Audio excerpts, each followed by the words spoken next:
So, are we ready?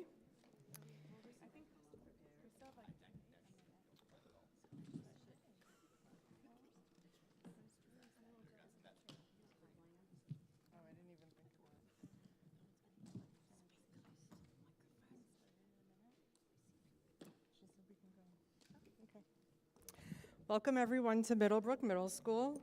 I'm Mickey Giuliani. I'm the PTA president here at Middlebrook. PTAs have a long history of inviting candidates for local office to interact with their members. In an effort to more efficiently utilize the candidates' time and not duplicate efforts across the district, we wanted to bring the candidates together to speak in an education and youth-focused candidate forum. We know the education budgets are a huge expenditure of taxpayer dollars, and we know that families with children in the school system are active and engaged throughout our community. We are incredibly appreciative of the students who are here to help and joining us tonight as volunteers and audience members, and we have a special thank you to all the volunteers who've supported planning, publicity, and tonight's logistics.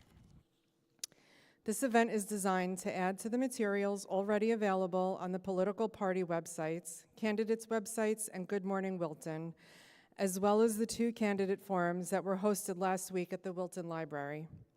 Wilton follows the state minority representation rules, and it can be a little confusing as to why different numbers of candidates are endorsed by each party. We're providing a handout created by the Wilton League of Women Voters that provides more information about this year's election. In order to ensure an even playing field for all candidates, we've designed a number of rules to guide the forum this evening. All candidates from each board will receive the same question.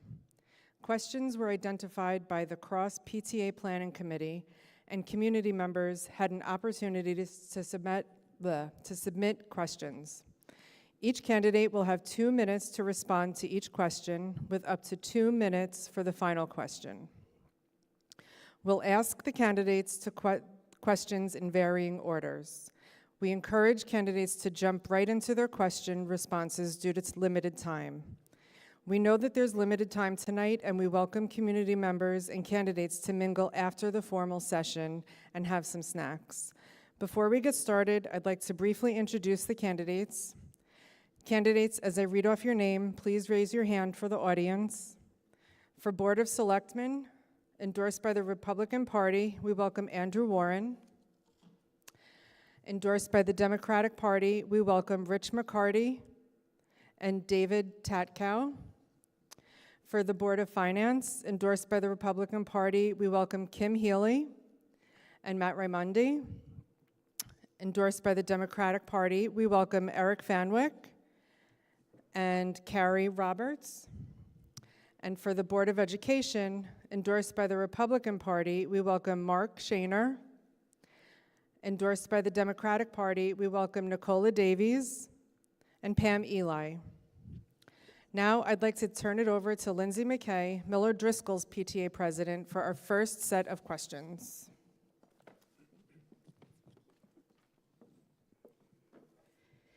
This first question is for the Board of Selectmen candidates. You'll have 2 minutes each to answer. The response order will be Andrew, Rich, and then David. Wilton's high-performing schools are a key reason families move here. How can the Board of Selectmen protect the value while balancing residential growth, affordability, and infrastructure demands? Well, it's a great question, and unfortunately, it's not an easy answer. I think we have to recognize where we're at now, which was we have an excellent school system. It's very highly ranked. Everyone's happy with it. When you talk about things like housing, it's very interesting. We heard last week that enrollment is down by about 100 people. It's down from the forecasts. I think if you look back at the prior forecasts, they forecast enrollment going down. And there is a little bit of variability between the age ranges, but if you look at it, our town is not shrinking, but yet our enrollment is down, which tells me that there's potentially a shift in demographics, and it ties into when we talk about housing and affordable housing for young families. You can look at our demographics numbers and you could see how it works. And so I think we need to address that. It's all part of that issue. So I think as a board, if I were elected to the Board of Selectmen, ensuring that we have long-range planning in place, that we're looking at things like enrollment, that we're prepared if, for example, high school enrollment is down but elementary is up, that we're able to allocate resources appropriately and address those needs. And I think tying that in, again, to what we're doing outside of education itself. We talked a lot recently about youth sports and programs, other things that draw young families to Wilton and also help retain them. Thank you. Good evening, everyone. I'm Rich McCarty. I'm currently sitting on the Board of Selectmen, and thank you for that question. I'm very interested in protecting the value of our schools. To me, schools remain the #1 priority in town. At last week's Board of Finance meeting, Dr. Smith and his finance team presented on the first go-round of budget numbers for next year. And he made a very interesting comment that caught my ear. And it talked about how budgets reflect our values. And our values should be to protect and safeguard what our schools provide for our community, not only for the students, but for the community in general. And to do that, I think we have to be very careful about how we spend our monies going forward, particularly with the $140, $150 million of infrastructure repairs that are needed across the town, and unfortunately at many of the school buildings. I know the value of our schools. My 3 children went to these schools from grades 2 through graduation. 2 are now doctors, the others in the finance industry. So we've gotten our value out of our schools, and I would like to continue to protect and safeguard those values.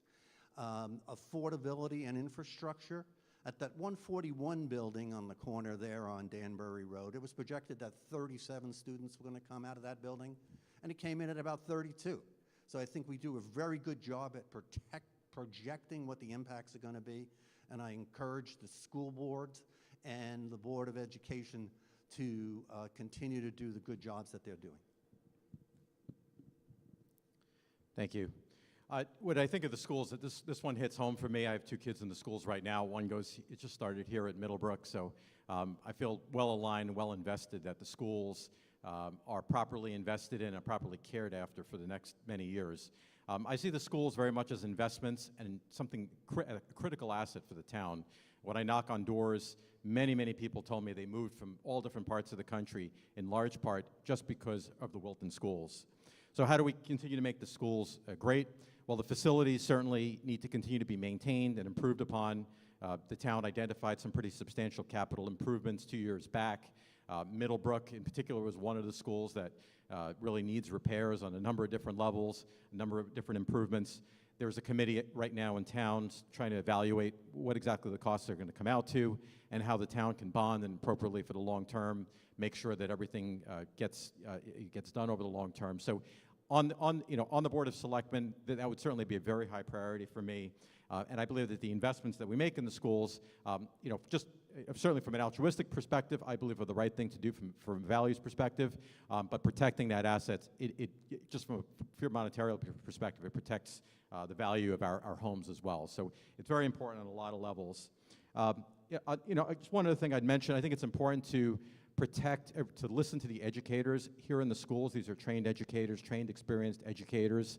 One of the things that really got me into interest in local politics 2 years back was the issue 2 years ago with the teachers' coaches and the Board of Finance, which rejected the Board of Education's initiative to increase funding for teachers' coaching specifically.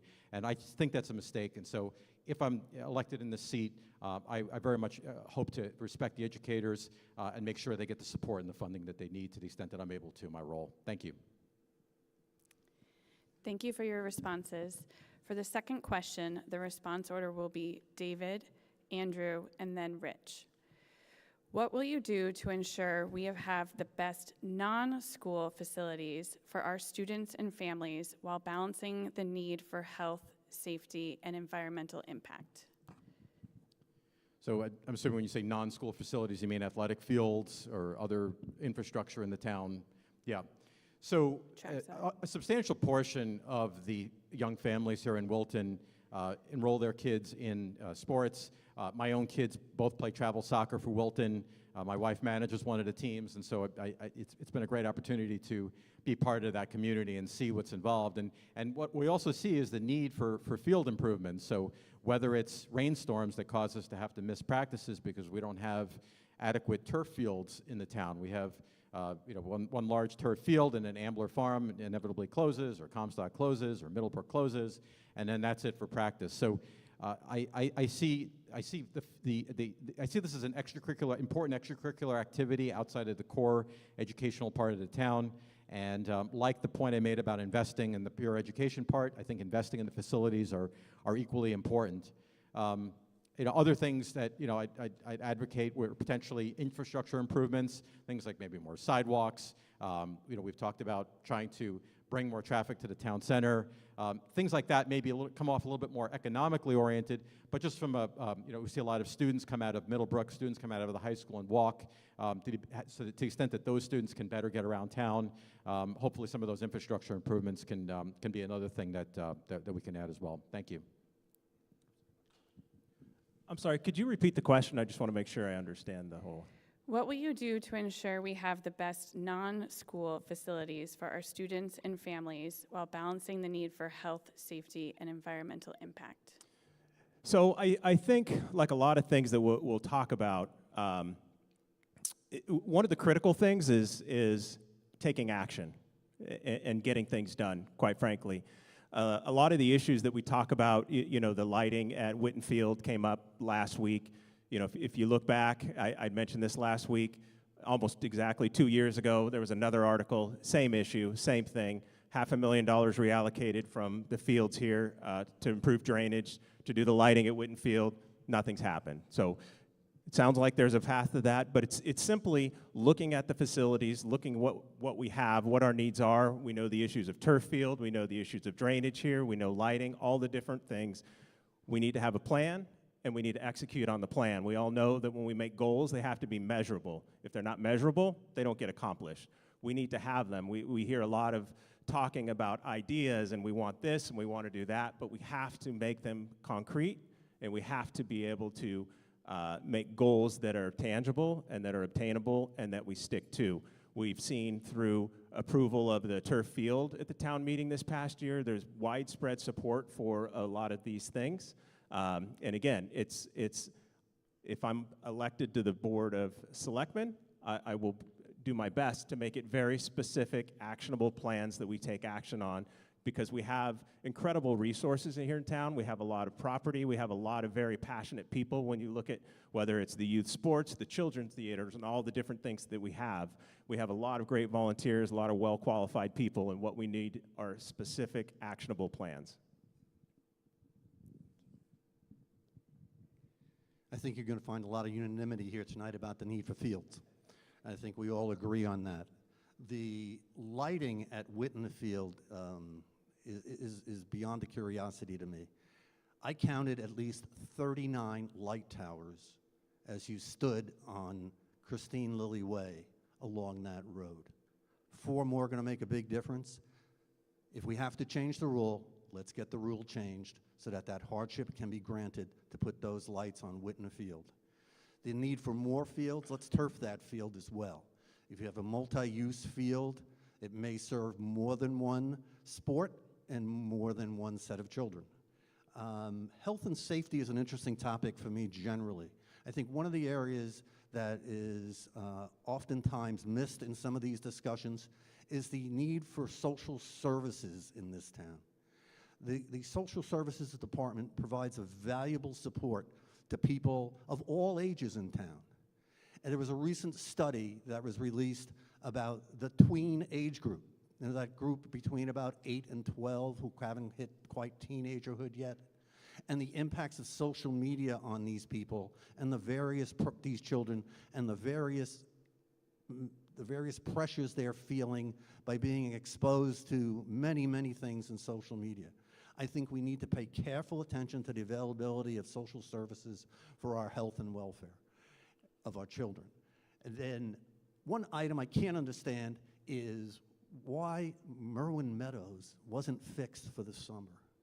You know, yes, we may have needed permits. Yes, we may have needed environmental permits. But let's get it fixed. I agree on the timeliness issue. I will seek to get things moving and change happen a lot more rapidly than has happened to date. Thank you. Thank you. I'm now going to turn the moderation over to Lily Giuliani, a student at Wilton High School, for the Board of Finance and one of the Board of Ed questions.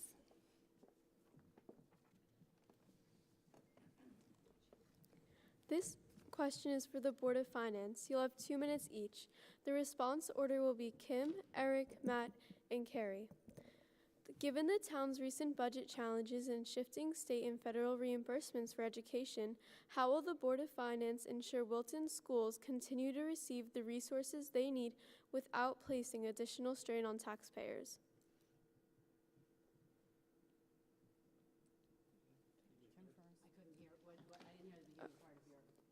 Given the town's recent... Was I called first? Oh, yeah. Oh, I'm sorry, I was first, okay. And then could you just read just the very beginning of the question? Given the town's recent budget challenges and shifting state and federal reimbursements for education, how will the Board of Finance ensure Wilton schools continue to receive the resources they need without placing additional strain on taxpayers? That's a great question. Thank you. Hi, everyone. I'm Kim Healy. I'm actually currently serving on the Board of Selectmen, so we have those same challenges when it comes to town resources. So, as we've seen over the last, I think, about 5 or 6 years, the school system has received, I think, about $400,000 less from the state than they used to due to different calculations in the ECS funding and other state funds. And obviously, the taxpayers, up until now, have been making up the difference. As you have read, I'm sure, and have heard at the different forums we've had, we've seen a growth in properties and buildings being built in our town over the last few years. And if you've lived here as long as I have, you know, there was not a lot of development happening for a long time. So it does seem overwhelming, but here we are. So last year we added a building on Danbury Road.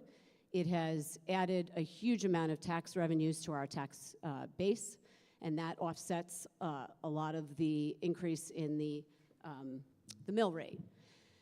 So moving forward, you know, we're going to have to do a really good job of balancing our spending and our revenues, and really that's what it is. It's a math equation. You know, we have Board of Selectmen budget, we have the Board of Education budget, and we have debt service. And between the three amounts, you determine what your taxes are going to be. So moving forward, we're going to have to, you know, start really thinking about development. We will be able to benefit from the additional revenues that we will have coming in. And then really the key for all of this is long-term planning, like you've heard from the others in the other boards.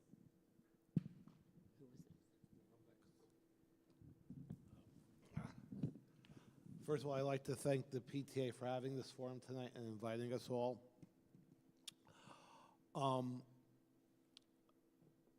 I think it's important to fully fund education, even if it means the state's giving us less, even if it means putting a slightly larger burden on a taxpayer. I come to this conclusion because maybe I might save $100, $200 on my $15,000 or $20,000 property tax bill, but if our schools slip, it's going to cost me a lot more than the value of my property. So even though my 4 kids are now out of the school system, they all graduate Wilton High, they have fantastic experience, prepare them very well for college. But if I, as a homeowner, let the quality of the education slip, it's going to cost me a lot more when I sell my house than it'll cost me in taxes. So that's why while cognizant of the mill rates and what we all pay, and I pay it too, I feel it's important to maintain that quality of education. It's what brings people to this town.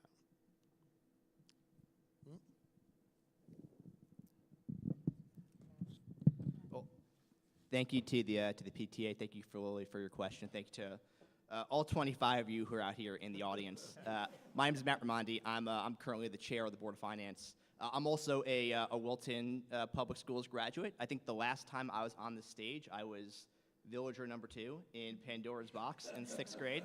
I learned early on that I was not meant for the stage, so I became a financier instead. As I think about the question, I think there's 2 ways to think about it. First, as my friend Rich over there mentioned, budgets are about values. So I'm going to talk about the values, but then talk about actually what are we going to do with this, with the public funding. So in terms of the values, the Board of Finance, under my leadership, but even before that, we are committed to fully funding our schools.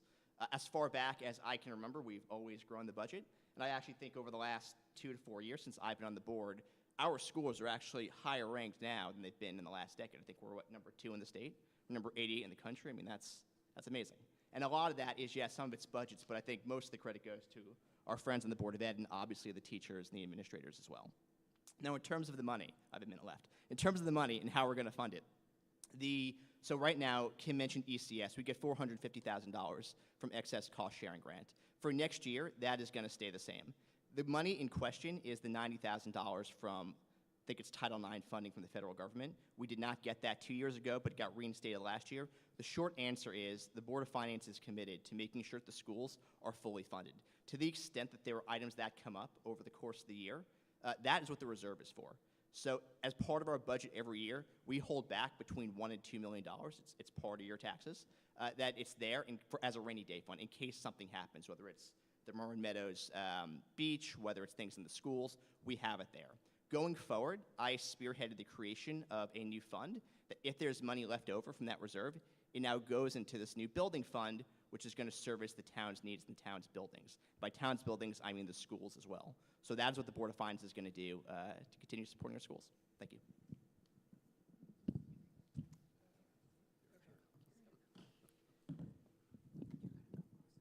Okay, hi. Thank you everyone for coming tonight. Thank you for the PTA for hosting us, and thank you to those of you from the high school for attending and your good questions that you've presented. So my name is Kari Roberts. I've lived here in town for 26 years. Both of my children went through the school system, and both are proud graduates, and you know, the school system did a great job for our family. I, like everybody up here, is 1,000% committed to funding our schools. It's, again, ranked number 4th in Connecticut and 88th in the country. I think we all agree that our school is a crown jewel, our school system. So in terms of the recent budget and finance challenges and shifting reimbursements from the states, I guess, again, I've said it earlier, that making sure our town Department of Finance is in order is kind of step number 1, because we need to make sure that we have a Department of Finance that is nimble, that is equipped, that is in order, that can respond to whatever comes its way. As a member of the Board of Finance, I would work extremely hard with my fellow Board of Finance members to make sure that we're supporting the Board of Finance, not the Board of Finance, the Department of Finance, and giving them everything they need. So I guess I just would roll up my sleeves and work extremely hard. And one of these things that has come up is that the 150 in deferred, people are calling it deferred maintenance, but it's not really deferred. And there was a presentation done in November 9th, 2023 that put forward a schedule of priorities and different ways to fund this 150 that was 15 for Board of Selectmen and 135 for Board of Ed, and 30 of that was actually subject to a grant reimbursement. So I would roll up my sleeves and work very hard with stuff that's out there to make sure that our schools are 100% financed. Thank you. Thank you for your responses. For the second question, we will have one question for the Board of Finance that will lead into a similar question for the Board of Education candidates. The response order will be Matt, Carrie, Eric, and Kim. Facility improvement planning often sits at the intersection of the Board of Education, Selectmen, and Finance. How can the Board of Finance play a more active role in aligning long-term capital needs and priorities across all three boards to avoid reactive or fragmented planning? So, as I think about the needs of the facilities in the town, to me this is one of the major issues facing not just the Board of Finance, but the Board of Ed and the Board of Selectmen as well. And it's critical that we have one unified government approach to it. The direct answer for what the Board of Finance does is our job is to make sure that the money is there to pay for the $150 million that Carrie had mentioned before. And over the past year or so, I have developed a plan to make sure we can pay for that. So I only have a minute and a half left. So very quickly, the town has about between $100 and $130 million of bond capacity that will free up over the next 15 years. Right now, we have, call it $70, $80 million in debt. As that frees up, we can refinance it at cheaper rates. We can take out more debt. We're going to have that at our disposal to fund all of the different needs. Additionally, I talked about the building fund before that I had spearheaded and setting up. Again, over the next 15 years, that fund is going to have between $15 and $30 million. So that's called $150 to $160 million over the next decade. Now, my goal is that while we have this challenge in front of us right now, right, the money is there to pay for it. We'll develop the plan, the prioritization, we're going to see what's broken first and kind of go through there. But it's making sure that these issues end with this generation.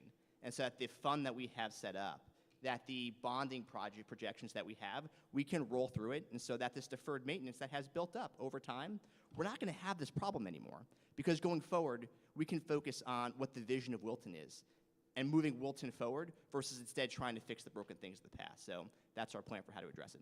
Thank you. Okay, thank you, Matt. Okay, so again, and I wrote this in my op-ed, I believe, that I'm a firm believer in collaboration. I worked on Wall Street for 21 years. I worked on a trading floor that was extremely stressful with some very big, large, egoed people, and I prided myself on being able to get tough jobs done. So I think the most important part of that is collaboration. So in terms of the Board of Selectmen, the Board of Finance, and the Board of Ed, I think we should take a less siloed approach, and we should collaborate together to solve our to address our financial needs. So I then would, one thing I discovered when kind of digging through the websites and researching was that in November of 2023, there was a tri-board meeting between the Board of Selectmen, the Board of Finance, and the Board of Ed to address exactly these issues. And actually a plan was presented at that time to address the $150 million, and there were a lot of options presented on how to fund that. So I do think that there's a lot of history and good ideas that have already been presented that we could resurrect and update, and that, again, I am a team player and there's no ego on my part. I just want to get done what's in the best interest of the town. And I think I would do a good job on the Board of Finance to, again, make it less siloed and have these tri-board meetings where we could come up with a realistic plan and then execute on it. So I think that was the question, right? So that's all I can say, is that I would work hard and try to get the job done. Thank you.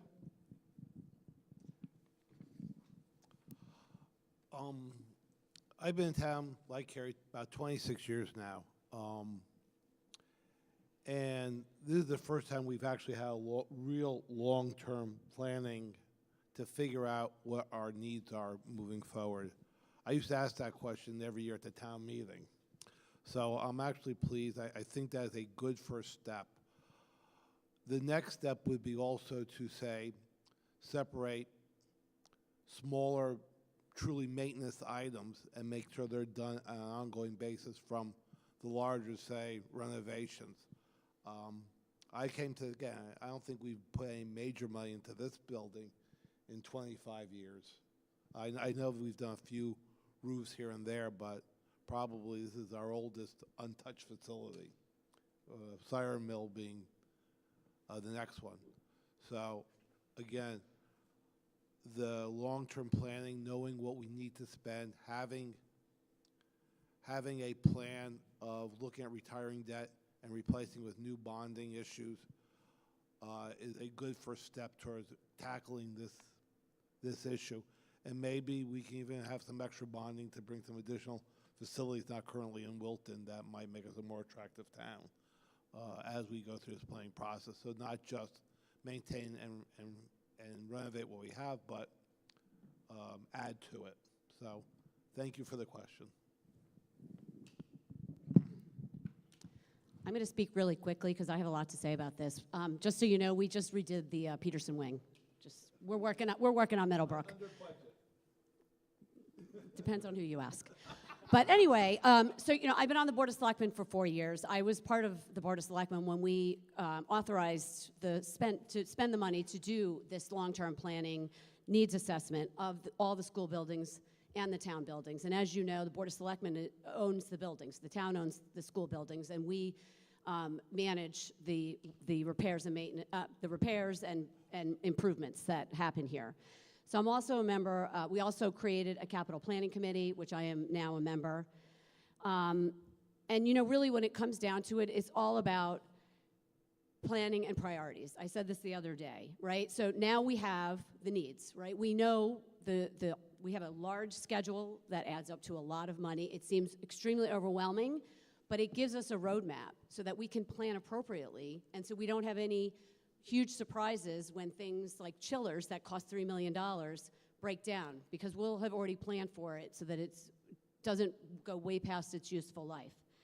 And at the end of the day, this is where our children come. I've had 4 children. We have attended, we moved back and forth overseas a few times, so I can just promise you of the 4 children, we've hit every grade in this, in the school system. I had all 4 kids go through Middlebrook. But, it's really important that you understand that, the Board of Selectmen drives that ship, but we do have this new subcommittee, and we're going to do the work, and we're going to lay it all out so that it's all, without sticker shock for any of the taxpayers, but yet the work was going to get done. Thank you, Board of Finance candidates. Now I'm going to ask a similar question for the Board of Education candidates as we transition over to them.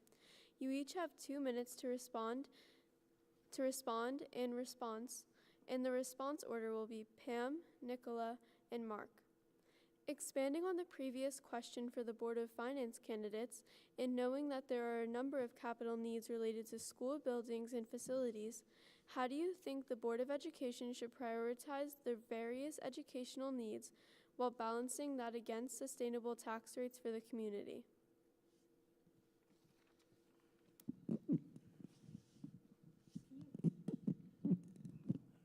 Can you just repeat that, please? The question? Yes, please. Okay.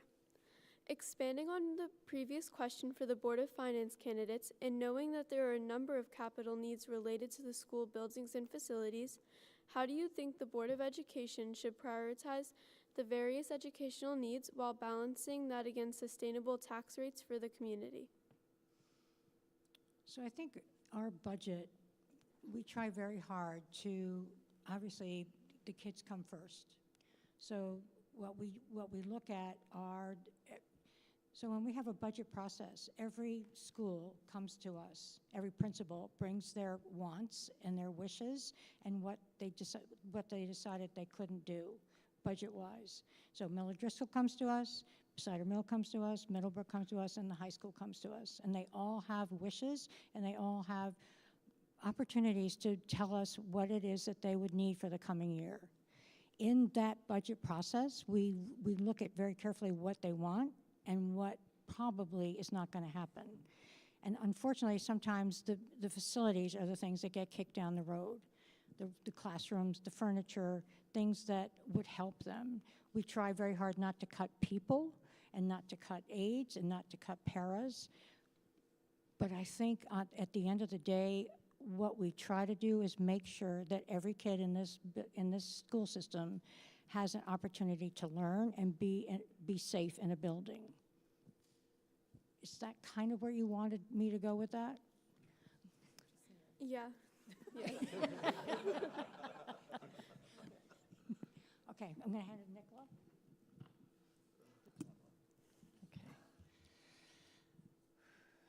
So,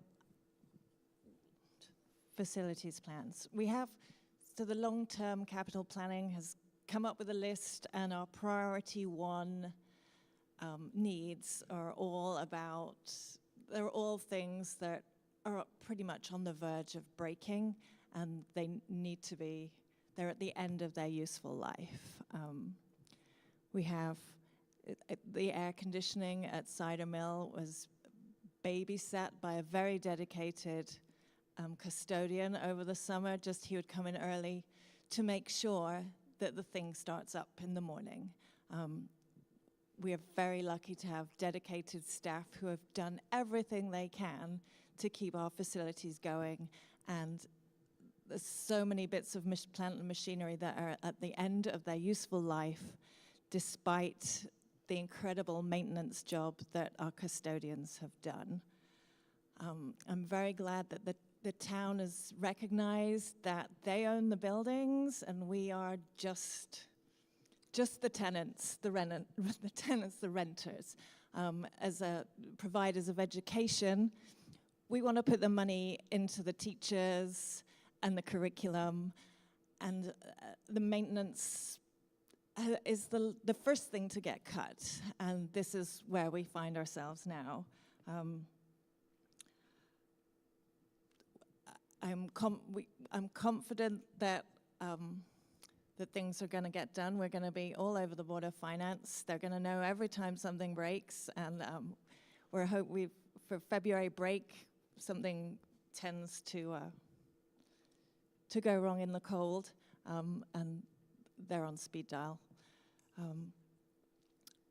I'm very grateful for Matt's leadership of the Board of Finance and making it crystal clear where our finances are and where we need to be. I think we all have a role to play in communicating with the public what needs doing, and you guys can do a great job in facilitating that too.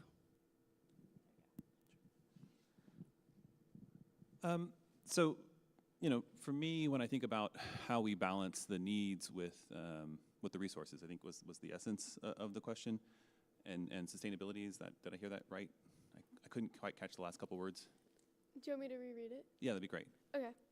Expanding on the previous question for the Board of Finance candidates, and knowing that there are a number of capital needs related to the school buildings and facilities, how do you think the Board of Education should prioritize the various educational needs while balancing that against sustainable tax rates for the community?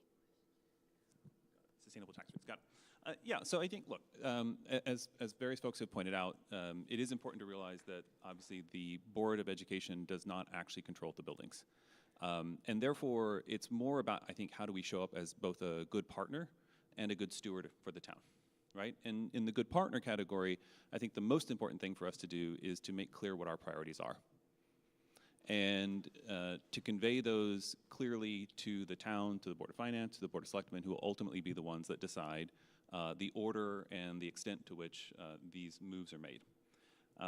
In that regard, when I think about priorities, there's a set of things that are just required in my mind. Like if we have a leaky roof and we don't fix it, well, the bill just gets bigger over time, right? We don't get to not heat the school. And so things like that are just required. We just have to pay for them, and we have to acknowledge that. Then I think within that, we can come back to managing our overall spend, and that's about looking for opportunities to package things effectively, to collaborate, to, as an example, we know that enrollment in the schools is actually down. There's a question about whether that actually creates the opportunity to be more flexible with how we use the space. If we have fewer students, maybe we can reallocate how we use classrooms in a way that creates places where work can happen in a more efficient way. I don't know, but I think we should be exploring those types of solutions where we show up in a way that actually lowers the cost to get the work done. And then ultimately, I think the other important thing for the board is to continue to show up as good stewards of the town's resources and building credibility in that way. If we find that we need more money, if we are seen as honest brokers and good stewards of the town's resources and we need more, we can go and ask for it.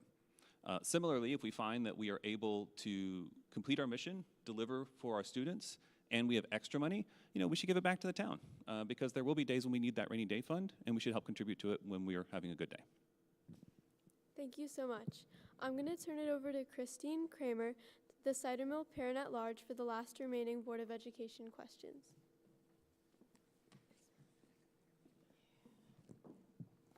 Hello. So thank you. For the next question, the response order will be Mark, Pam, and Nicola. With Wilton and all school systems facing reductions in Title I and special education reimbursements and resources, how will the Board of Education ensure that programs and support services for all students provide individualized support and remain equitable without shifting too much burden onto the local taxpayers? So interestingly, I think this is, my answer here is frankly fairly similar to how I think about facilities, except of course that this is the budget that we do control in the Board of Ed. And again, there's a set of services that we're just required to provide. And that's not negotiable. And ultimately, another thing that I think folks don't always know about the Board of Education is the Board of Education is the only board on this stage that has a dual mandate to both the state and the town. And the state requires us to take care of our students. And us continuing to look at the services that are required, making sure that we're delivering them in a cost-effective way, and that includes, frankly, a lot of the work that the administration has done to ensure that we can meet students' needs in-house and to avoid having to send people out of district. We do know, we've seen recently reported that there are 2 students who are costing the town about $250,000 each to outplace because we are unable to meet those needs. And so I think helping people understand those trade-offs is vitally important. And then ultimately that also comes back to just frankly inviting the public in more, making clear to the public the trade-offs we have to make, how we're thinking about that, inviting them, not just inviting, but actually drawing them into the conversation, drawing them into the debate so that this town is heard and that we can make sure that the decisions we have to make on the board reflect the town's priorities, not our individual priorities.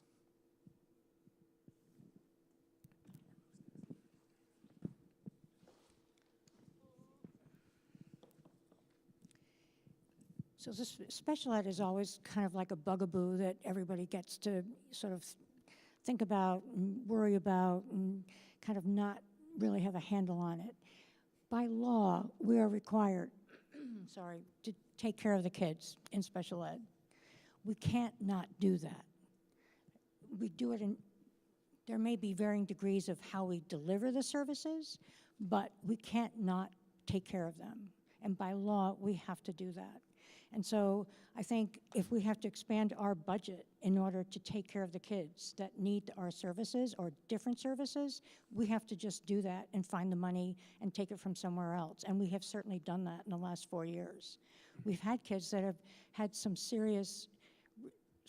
very serious needs that we could not meet. And so we had to outplace them.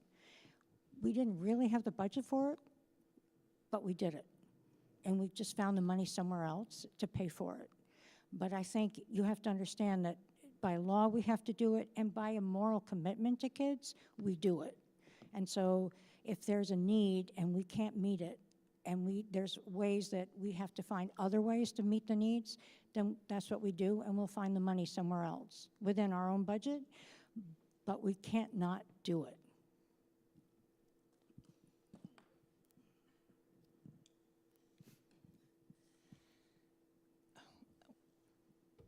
You guys said it really well, and I can only repeat that it is our legal responsibility to do that.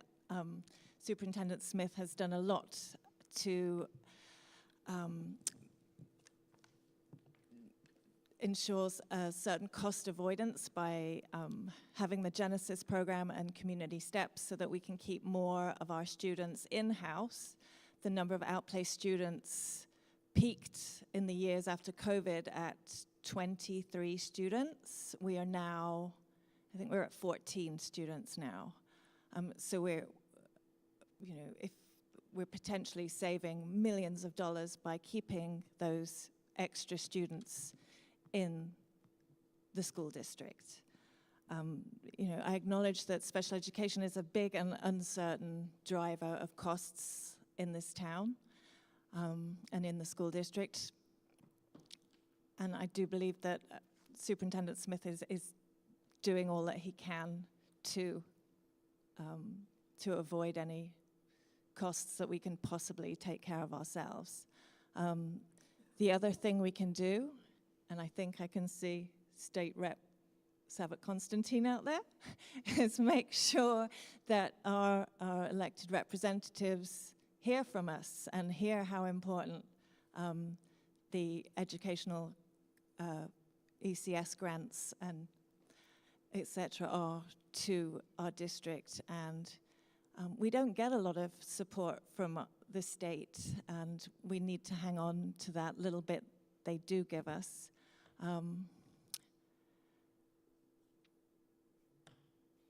Yeah, pretty much that's all I've got.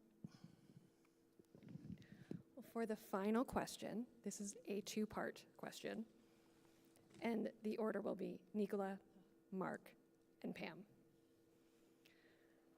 Given the growing importance of AI and digital literacy, alongside a renewed emphasis on skilled trades and technical careers, how does the board plan to align Wilton's curriculum and partnerships to support all post-graduation options for every student?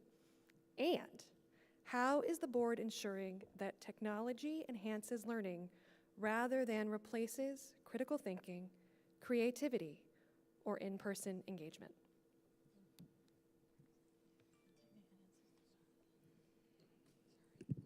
You just repeat the last part of the second question again, that tech enhances learning rather than? Sure. And how is the board ensuring that technology enhances learning rather than replaces critical thinking, creativity, and in-person engagement?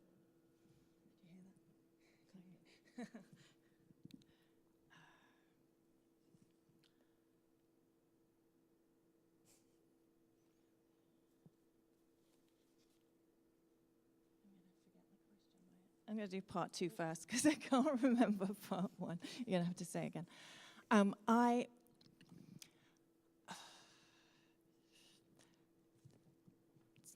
Technology enhancing learning. I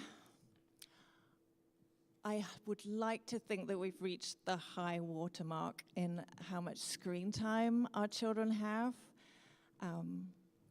It's very hard for teachers to control the classroom when kids can be looking at anything on the screen.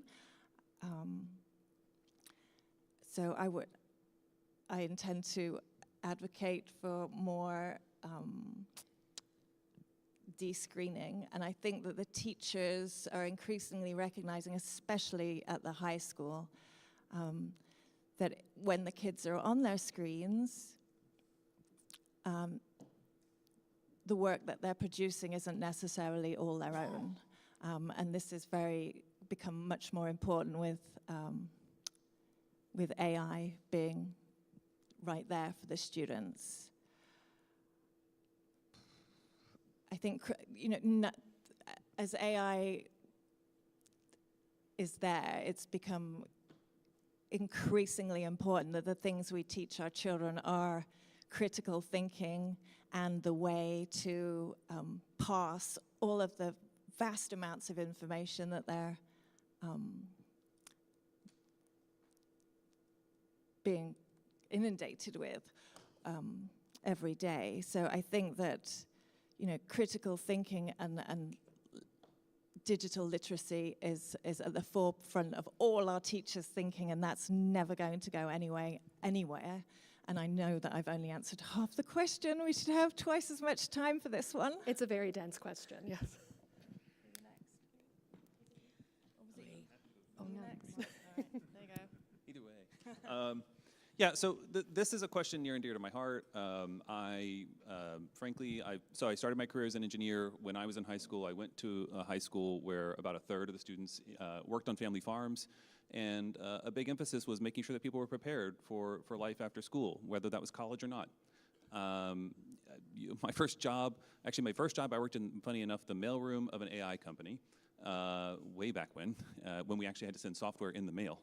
And then my second job in college, I broke my wrist, and the only job I could get after it healed that summer because it was late was mowing grass for the State Highway Administration. So I feel like I've been on both ends of the spectrum, and now I work for a company that builds AI systems for insurance companies. And ultimately, I think there's a real opportunity here to change how we use our time in the classroom, to move away from just one-to-many teachers standing up and reading scripts and broadcasting, and more towards collaborative work that forces students to work in groups, to actually use the classroom time to achieve the goals that you outlined, which I agree with, and then use the technology to help scaffold during the individual time. To help students, one thing that a lot of schools on the West Coast have been having success with lately is using AI models and AI systems to take a standard curriculum and have the student get the sort of support they need to either extend the curriculum if they're highly advanced, or bring it into their wheelhouse if they're struggling to understand. So I think we need to consider that, but also, I'd be open to things like wood shop and metal shop and things like that, and vocational programs, and helping students get access to those in school, just like we do, frankly, with the University of Connecticut, with the ECE at the high school. We should be offering similar connections to vocational post-secondary opportunities. And then finally, I think we have to let the teachers do the work of helping personalize things and move away from some of the direction we've been going curriculum-wise, where we ask teachers to read script and give them flexibility, and also new types of assessments to figure out if students understand material.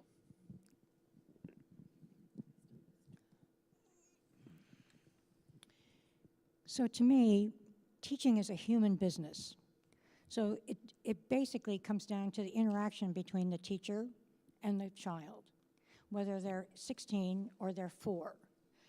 And so AI, I think, offers opportunities for teachers to enhance their curriculum, enhance what they're learning, what the kids are going to be learning, and to help them, teach them how to use AI in a productive manner.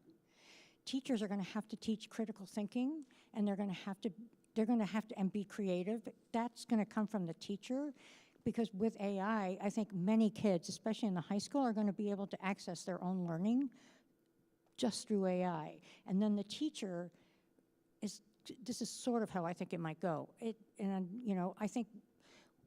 I think here in Wilton, we're trying very carefully and thoughtfully to introduce it to the classrooms so that our teachers are trained to do it and have enough professional development in order to not make them nervous about AI.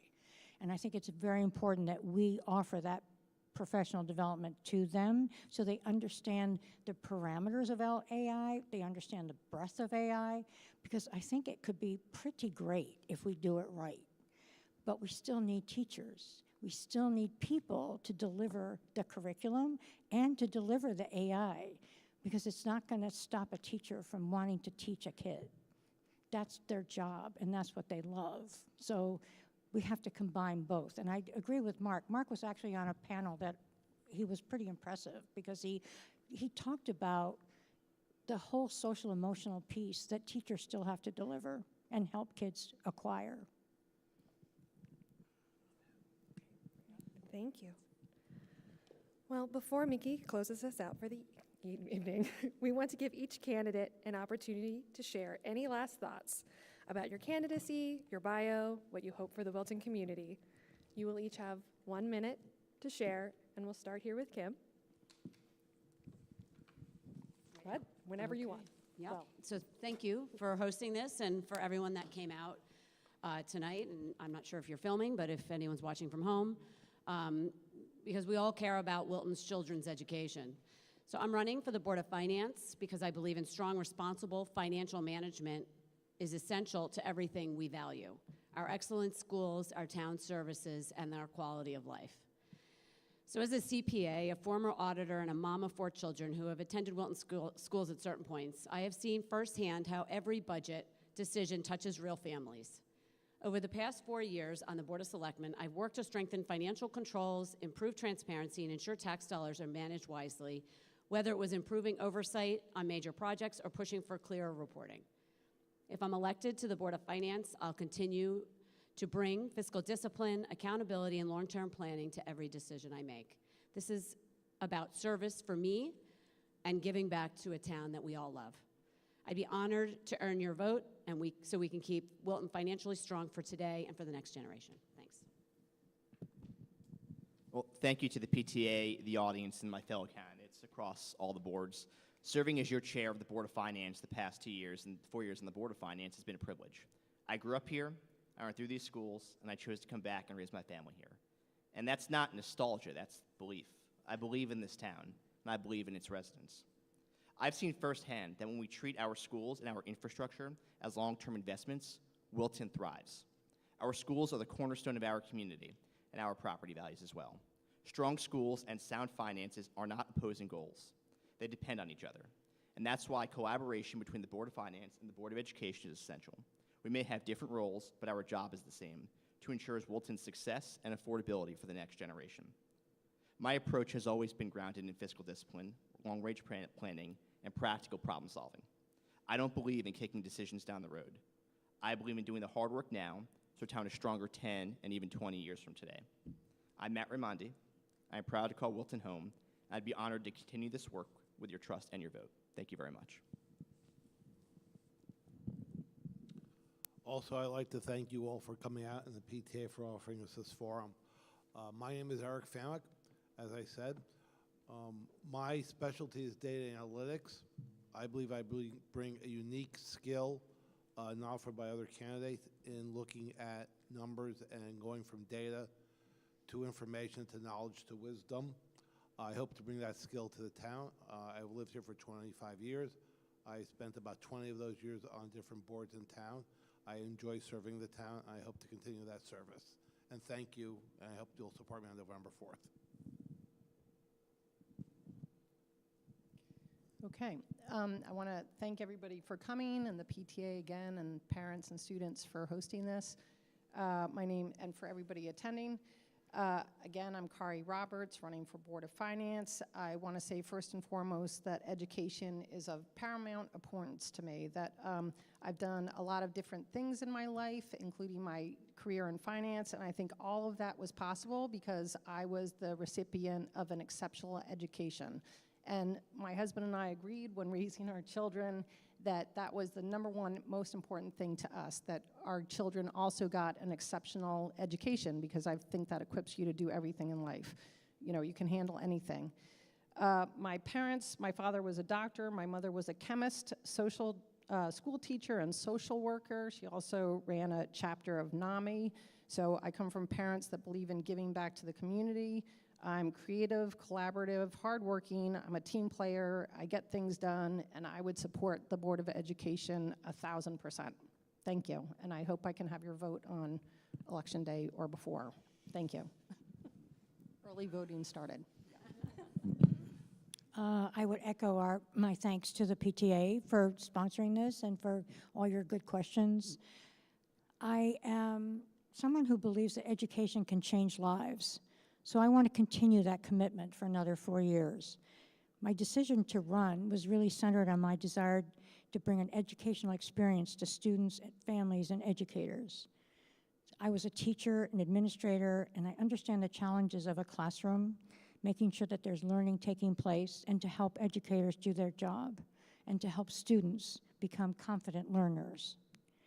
I plan to advocate for policies that help children and give them opportunities for academic growth and emotional well-being. We need to maintain an academic rigor, but we also need to find pathways and different pathways for children to feel successful, so that all our kids feel that they are a learner.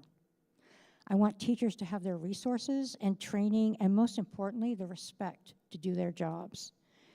As a Board of Ed, I want the board to be transparent and accounting for their community. I have to stop. I would be honored to have your vote. Thank you. Thanks, everyone, for being here.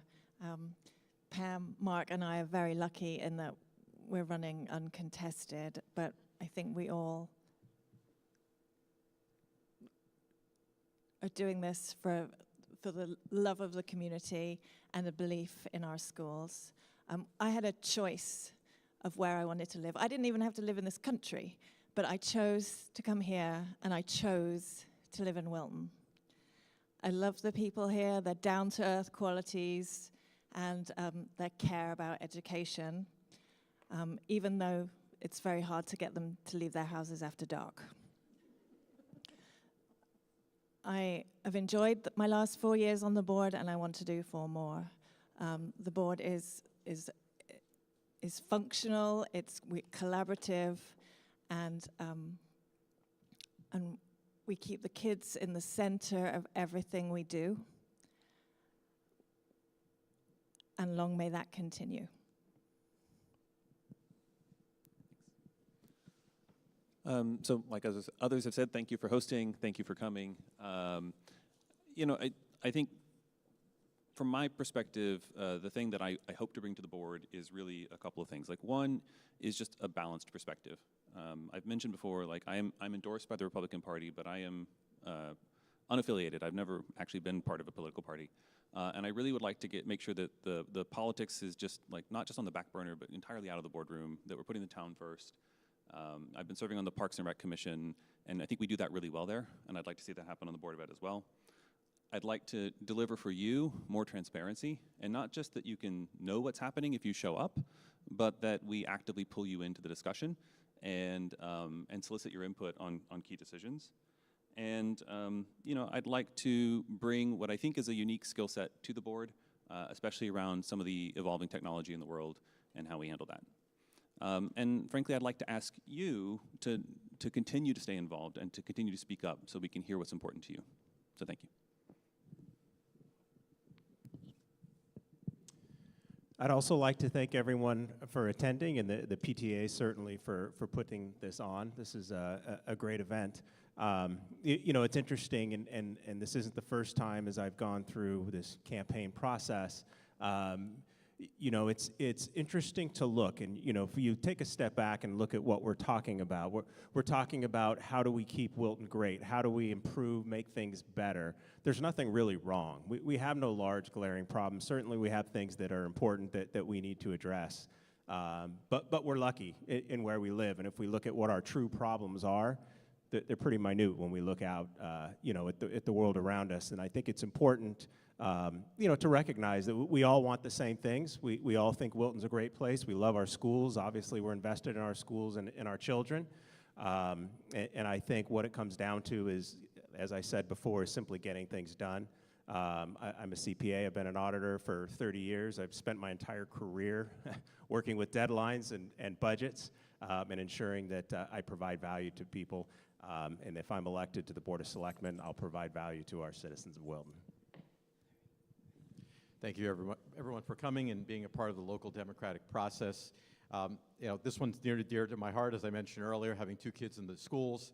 I think I'm well aligned to make sure that the Wilton schools are as great as they can be for a long time into the future. We have a lot of things to consider here in Wilton. We see some near-term challenges with turnover in our town hall, and obviously longer-term things like development, and other questions around capital costs. So a lot to consider for the town. The town needs a board of selectmen that are organizationally competent, technically competent, and can build a vision of the town for the future. As I mentioned earlier, some of the things I certainly consider to be a priority: investing in the buildings, making sure that the students of this town have the best experience both in school during school hours as well as after school. There are other things we can think about for the town, but ultimately really just want to make sure the schools are as good as they can be, and I hope you come and support my candidacy on November 4th. Thank you.